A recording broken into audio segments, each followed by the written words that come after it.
Zo houden alsjeblieft. Even mijn licht controleren.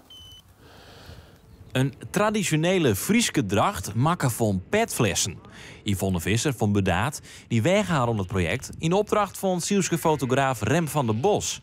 Van der Bos is dwande mij een project om 34 soorten dracht door heel Nederland te fotograferen. We hebben het heel hedendaags proberen te maken, maar wel met heel veel oog voor de oorspronkelijke dracht, door ook echt een exacte kopie te maken. Want als ik dat niet goed doe, dan tikken mensen mij ook op mijn rug in de Albert Heijn of in een winkel en die zeggen van, hey, mooi project, maar het is niet goed uitgevoerd.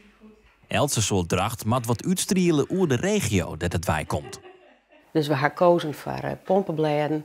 Nou, uiteindelijk hebben we net gekozen voor de Friese vlag, want dat waren wel hele felle kleuren. Maar we vonden dit echt, maar die waterlelies vonden we dit een hele mooie oplossing. Het materiaal is maken van petflessen. Visser maakt het al heel lang traditionele kostuums, maar dit wie wel een uitdaging.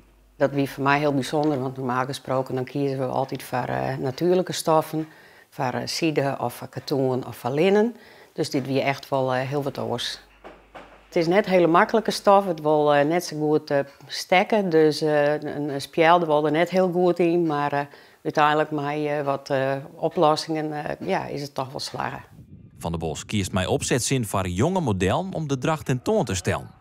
Omdat de foto's ook gebruikt worden om de jeugd aan te spreken, om een stukje bewustwording te creëren, vind ik het juist mooi als jonge mensen de klederdrachten dragen. Zodat tieners bijvoorbeeld zich er ook in kunnen herkennen. Het project vreegt een soort tijd. Wanneer het alle 34 soorten dracht fotograferen binnen, is dus nog net te zien.